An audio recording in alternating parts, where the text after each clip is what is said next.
ചെമ്പനീർ പൂവിൻ്റെ ഏറ്റവും പുതിയ വിശേഷങ്ങളിലോട്ട് എല്ലാവർക്കും സ്വാഗതം. രേവതിക്ക് സ്വർണത്തിന് പകരം ചന്ദ്ര മുക്കുപണ്ടം നൽകുന്ന ഒരു എപ്പിസോഡാണ് ഉടനെ വരാൻ പോകുന്നത്. അതായത് രേവതി ഇത്ര നാളും സ്വർണ്ണമൊന്നും ആവശ്യപ്പെട്ടില്ലായിരുന്നല്ലോ, എല്ലാം ചന്ദ്രയുടെ മുമ്പിൽ കൊടുത്തിട്ട് ശപഥം എടുത്തിട്ടുണ്ടായിരുന്നു, സച്ചു തരുന്ന സ്വർണ്ണങ്ങൾ മാത്രമേ ഇനി ഞാൻ ധരിക്കത്തുള്ളൂ എന്ന് പറഞ്ഞിട്ട്.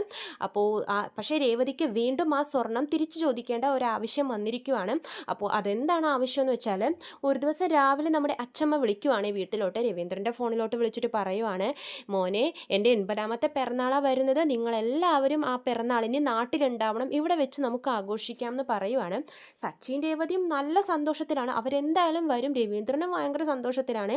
പക്ഷേ ബാക്കിയുള്ളവരെല്ലാവരും ഓരോ ഒഴിവ് കഴിവുകളൊക്കെ പറയുവാണ്. ശ്രുതി പറയുന്നുണ്ട്, എനിക്കിവിടെ കട തുടങ്ങിയാലുള്ള അച്ഛമ്മ, എനിക്കങ്ങനെ പെട്ടെന്നൊക്കെ കട ഇവിടെ പൂട്ടിയിട്ട് വരാനൊന്നും പറ്റത്തില്ല. അതുപോലെ തന്നെ ശ്രുതിയും പറയും, പാർലറൊന്നും ഇട്ടിട്ട് വരാൻ പറ്റത്തില്ല, ക്ലയൻസ് കുറേ വരുന്നുണ്ടെന്നൊക്കെ പറയുന്നുണ്ട്. അതുപോലെ തന്നെ ഓരോ റീസൺ പറയുന്നുണ്ട്, നമ്മുടെ വർഷയും ശ്രീകാന്തും എല്ലാവരും പറയുന്നുണ്ട്. അപ്പോൾ അച്ഛമ്മ പറയും, അപ്പോൾ നിങ്ങളാരും ഈ നാട്ടിൽ എൻ്റെ 80ാമത്തെ പിറന്നാളിന് ഉണ്ടാവില്ലല്ലോ എന്ന് പറയുമ്പോഴേക്കും രേവതി പറയുവാണ്, അച്ഛമ്മ ഇങ്ങോട്ട് പോര്, നമുക്ക് 80ാമത്തെ പിറന്നാൾ ഇവിടെ വെച്ച് അടിപൊളിയായിട്ട് ആഘോഷിക്കാം എന്നൊക്കെ പറയുവാണ്.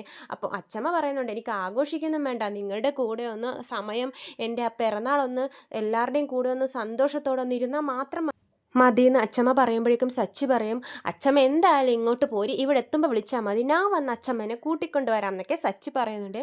അപ്പോൾ ഒരു ഭയങ്കര സന്തോഷത്തിലാണ്. അപ്പോൾ എല്ലാവരും അച്ഛമ്മയുടെ പിറന്നാൾ ആഘോഷിക്കാനുള്ള ഒരുക്കത്തിലാണ്. 80ാമത്തെ പിറന്നാളല്ലേ, നല്ലോണം ആഘോഷിക്കണമല്ലോ. അപ്പോൾ സച്ചി ഭയങ്കര വിഷമത്തിൽ നിൽക്കുമ്പോൾ രേവതി ചോദിക്കുന്നുണ്ട്, എന്താ സച്ചി ചേട്ടാ, എന്ത് പറ്റിയ മുഖത്ത് വിഷമമെന്ന് ചോദിക്കുമ്പോൾ സച്ചി പറയുന്നുണ്ട്, ഇല്ല രേവതി, അച്ഛമ്മയുടെ 60ാമത്തെ പിറന്നാളിന് ഞാൻ എന്തെങ്കിലും ചെയ്യണം എന്നോർത്തതാ, കൊടുക്കണം എന്നോർത്തതാ, പക്ഷേ എനിക്കൊന്നും കൊടുക്കാൻ സാധിച്ചില്ല. അന്ന് ഞാൻ അധികം പ്രായമൊന്നുമില്ലല്ലോ, എനിക്ക് സ്വന്തമായിട്ട് ജോലിയോ വരുമാനമോ ഒന്നുമില്ലായിരുന്നു, അതുകൊണ്ടൊന്നും കൊടുക്കാൻ സാധിച്ചില്ല. എനിക്ക് ഇത്തിരിയെങ്കിലും സ്നേഹം കിട്ടിയിരുന്നത് എൻ്റെ അച്ഛമ്മയുടെ കയ്യിൽ നിന്ന്. ചെറുപ്പകാലത്ത് എന്നെ ഒരുപാട് സ്നേഹിച്ചിരുന്നു അച്ഛമ്മ, എന്നെ കുറച്ചെങ്കിലും പഠിപ്പിച്ചതും അച്ഛമ്മയാണ്. അതുമാത്രമല്ല, എനിക്ക് വേണ്ട എല്ലാ കാര്യങ്ങളും നോക്കിയും കണ്ടും ചെയ്തതും അച്ഛമ്മയാണ്. അച്ഛമ്മ എന്ന് പറഞ്ഞാൽ എനിക്ക് ജീവനാണ്, നിനക്കറിയാലോ രേവതി.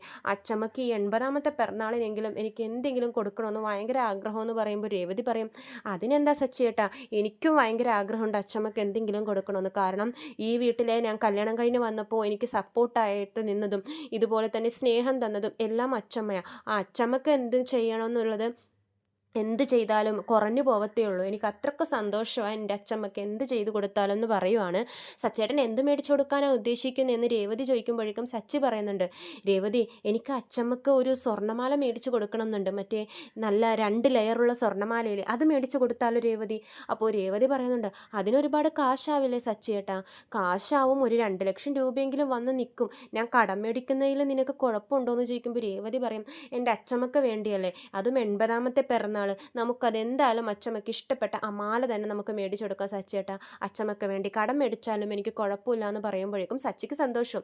സച്ചി അപ്പം തന്നെ ഇറങ്ങുവാണേ പരിചയമുള്ള ആൾക്കാരുടെ കയ്യിൽ നിന്നൊക്കെ കാശ് എങ്ങനെയെങ്കിലും ഒപ്പിക്കാൻ വേണ്ടിയിട്ട്. പക്ഷെ ആരും സച്ചിയെ സഹായിക്കുന്നില്ല, ആരും തന്നെ 2 ലക്ഷം രൂപ സച്ചിക്ക് കൊടുക്കുന്നില്ല.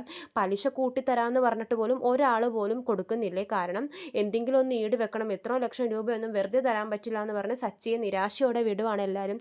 സച്ചി വീണ്ടും ഭയങ്കര വിഷമത്തിൽ വീട്ടിൽ വന്ന് നിൽക്കുമ്പോഴേക്കും രേവതി പറയുന്നുണ്ട്, സച്ചേട്ടൻ എന്തിനാ വിഷമിക്കുന്നേ, എൻ്റെ സ്വർണ്ണങ്ങൾ അമ്മയുടെ കയ്യിലുണ്ടല്ലോ, അത് നമുക്ക് മേടിച്ചിട്ട് നമുക്കത് വിൽക്കാം എന്ന് പറയുവാണ്. അപ്പോഴേക്കും സച്ചി പറയും, അല്ല രേവതി, അത് നീ വേണ്ടെന്ന് പറഞ്ഞ അമ്മയുടെ കയ്യിൽ കൊടുത്തതല്ലേ, അതെങ്ങനെ നമ്മൾ തിരിച്ചു മേടിക്കും, എനിക്കിടാനൊന്നുമല്ലല്ലോ സച്ചിയേട്ടാ, നമ്മുടെ അച്ഛമ്മയ്ക്ക് കൊടുക്കാൻ വേണ്ടിയിട്ടല്ലേ, അതുകൊണ്ട് കുഴപ്പമൊന്നുമില്ല. സച്ചിയേട്ടൻ്റെ അച്ഛമ്മ എൻ്റെ അച്ഛമ്മ, ആ അച്ഛമ്മക്ക് വേണ്ടിയിട്ട് ആ മാല ചോദിക്കുന്നതിൽ ഒരു നാണക്കേടും വിചാരിക്കേണ്ട, അച്ഛമ്മ സ്നേഹത്തോടെ ഇട്ട് തന്ന മാലകളും അതിലുണ്ടെന്നൊക്കെ രേവതി പറയുന്നുണ്ട്. സച്ചി പറയും, അത് ചോദിച്ച് നമ്മൾ പോയാൽ അമ്മ വെറുതെ ഓരോന്നൊക്കെ പറഞ്ഞ് നമ്മളെ കളിയാക്കത്തില്ല രേവതി, പിന്നെ കുത്തുവാക്കുകളൊക്കെ പറഞ്ഞ് നമ്മളെ വേദനിപ്പിക്കും. അപ്പോൾ രേവതി പറയുന്നുണ്ട്, അതും ശരിയാണ്. അപ്പോൾ സച്ചി പറയും, നമുക്ക് അച്ഛനെ കൊണ്ട് ചോദിപ്പിക്കാം, അച്ഛൻ ചോദിച്ചാൽ എന്തായാലും അമ്മ മാല സ്വർണ്ണങ്ങൾ നിനക്ക് തിരിച്ചു തരും എന്നൊക്കെ പറയുവാണേ.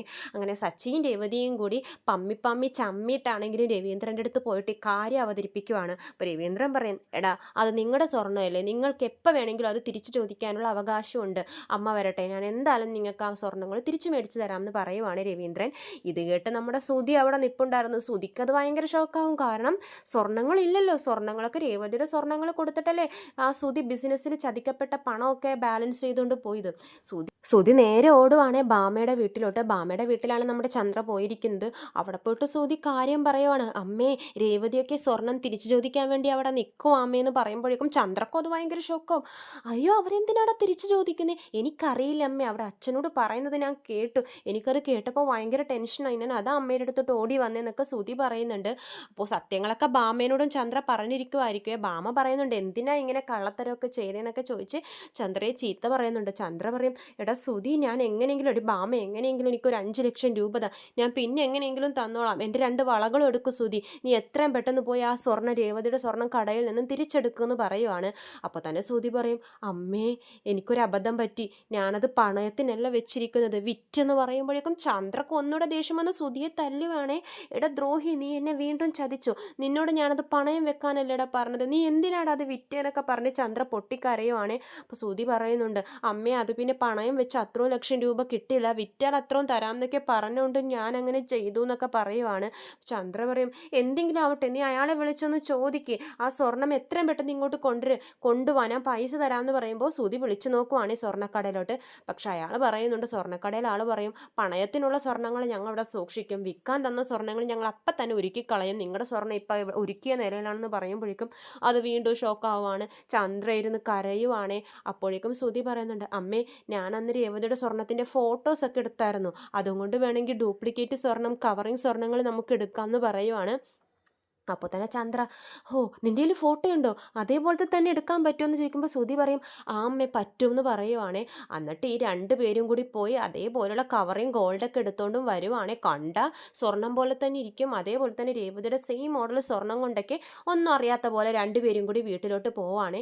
വീട്ടിലെത്തുമ്പോഴേക്കും നമ്മുടെ രവീന്ദ്രൻ പറയുന്നുണ്ട്, ചന്ദ്രേ, നീ ആ രേവതിയുടെ സ്വർണ്ണങ്ങളൊക്കെ ഇല്ലേ, അതൊക്കെ എടുത്ത് കൊടുത്തേന്ന് പറയുമ്പോഴേക്കും ചന്ദ്ര ഒന്നും അറിയാത്ത പോലെ, സ്വർണ്ണങ്ങളോ, എന്തിന്, ഇവളല്ലേ വലിയ ശബദമൊക്കെ എടുത്ത് എനിക്കത് തന്നത്, പിന്നെ ഞാൻ എന്തിനാ അത് തിരിച്ചു കൊടുക്കണം എന്ന് ചോദിക്കുവാണ്. അപ്പോൾ രവീന്ദ്രൻ പറയും, അതെന്ത് കാര്യത്തിനെങ്കിലും ആവട്ടെ, അവരുടെ സ്വർണം അവർ തിരിച്ചു ചോദിക്കുമ്പോൾ കൊടുക്കാനുള്ള ഉത്തരവാദിത്വം നിനക്കുണ്ട്, നീ അത് കൊടുക്ക് ചന്ദ്ര എന്ന് പറയുമ്പോൾ ചന്ദ്ര പറയും, അന്ന് എന്തായിരുന്നു പ്രകടനം, ഭദ്രകാളീനെ പോലെ ഇവിടെ വന്ന് തുള്ളിയിട്ട് ഈ സ്വർണ്ണങ്ങളൊന്നും എനിക്ക് വേണ്ട, സച്ചേട്ടൻ തരുന്ന സ്വർണം മാത്രമേ ഞാൻ എടുത്തുള്ളൂ എന്നൊക്കെ പറഞ്ഞിട്ട് എനിക്ക് തരുന്നതിൽ ഒരു കുഴപ്പമില്ല, ഞാൻ എടുത്ത് തന്നേക്കാം എന്നൊക്കെ പറയുവാണ്. അപ്പോൾ ശ്രുതിയും കൂട്ടത്തിൽ നിന്ന് പറയുന്നുണ്ട്, ആ, എന്തായിരുന്നു രേവതി അന്ന്, ഞാൻ അങ്ങനെയൊക്കെ പറയുന്നത് കേട്ടപ്പോൾ ഓർത്ത് സ്വർണ്ണം ഇനി രേവതി തിരിഞ്ഞു നോക്കുപോലും ഇല്ല എന്ന് ശ്രുതി പറയുന്നുണ്ട്. അപ്പോഴേക്കും സച്ചി ശ്രുതിക്കുള്ള മറുപടി കൊടുക്കുന്നുണ്ട്, അതിന് ഞാൻ മലേഷ്യയിൽ നിന്ന് അച്ഛൻ കൊണ്ടുവന്ന സ്വർണ്ണങ്ങളല്ല ചോദിച്ചത്, ഓ, മലേഷ്യയിൽ നിന്ന് ഇതുവരെ ഒരു തരി സ്വർണം പോലും എത്തിയിട്ടില്ലല്ലോ, അതുകൊണ്ട് ആ കാര്യം പറയേണ്ട കാര്യമില്ല, ഇത് രേവതിയുടെ അമ്മ കൊടുത്ത സ്വർണ്ണങ്ങളാണ് ഞാൻ ചോദിക്കുന്നതെന്നൊക്കെ സച്ചി പറയുന്നുണ്ട്. അപ്പോഴേക്കും ചന്ദ്ര പറയുന്നുണ്ട്, അധികം മിണ്ടാനൊന്നും നിൽക്കണ്ട, നിങ്ങളുടെ ശബദവും സച്ചിയുടെ സ്വർണ്ണവും ഞാൻ കൊണ്ടുതരാം എന്നൊക്കെ പറഞ്ഞിട്ട് ചന്ദ്ര ഒന്നും അറിയാത്ത പോലെ മുറിയിൽ പോയി അലമാര തുറന്നിട്ട് ഈ കവറിങ് ആഭരണങ്ങളൊക്കെ കൊണ്ടുവന്ന് രേവതിക്ക് കൊടുക്കുവാണേ. രേവതി അപ്പോൾ അത് മേടിച്ച് തുറന്ന് എല്ലാം ഒന്ന് ചെക്ക് ചെയ്യുന്നുണ്ട്.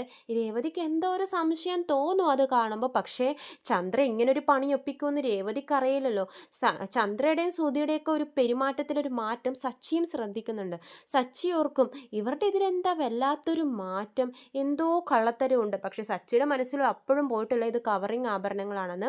എന്നിട്ട് ഈ സ്വർണ്ണങ്ങളും കൊണ്ട് രേവതി നേരെ അവിടെ നിന്ന് ഇറങ്ങുവാണ്. അപ്പോൾ ചന്ദ്ര ചോദിക്കുന്നുണ്ട്, നിങ്ങളിതെങ്ങോട്ടാ ഈ സ്വർണ്ണവും കൊണ്ട്, അതൊക്കെ ഉണ്ട്, ഞങ്ങൾ വന്നിട്ട് പറയാമെന്ന് പറഞ്ഞിട്ട് ഇവരിറങ്ങുവാണ്. ചന്ദ്രയുടെ നെഞ്ചു കിടന്ന് പെടയുവാണ്. കാരണം ഈ സ്വർണ്ണം കവറിങ് അല്ലേ, ഇവരിതും കൊണ്ട് എങ്ങോട്ടാ പോകുന്നതെന്ന് ആലോചിച്ചിട്ട്. സത്യത്തിന് ഇവർ പോകുന്നത് ആ സ്വർണം വിറ്റിട്ട് അച്ചമ്മക്ക് മാല എടുക്കാനാണല്ലോ. ഇനി സ്വർണ്ണക്കടയിൽ പോകുമ്പോൾ എന്ത് സംഭവിക്കും എന്നുള്ളൊരു വീഡിയോ ഞാൻ അടുത്തതായിട്ട് അപ്ലോഡ് ചെയ്യുന്നതാണ്. കൂടുതൽ വിശേഷങ്ങൾ ഞാൻ എൻ്റെ ചാനലിലൂടെ അപ്ലോഡ് ചെയ്യാം. ചാനൽ സബ്സ്ക്രൈബ് ചെയ്യാത്തവർ സബ്സ്ക്രൈബ് ചെയ്യണം. വീഡിയോ ഇഷ്ടമായെങ്കിൽ ലൈക്ക് ചെയ്യാനും മറക്കരുതേ. എല്ലാവർക്കും നന്ദി.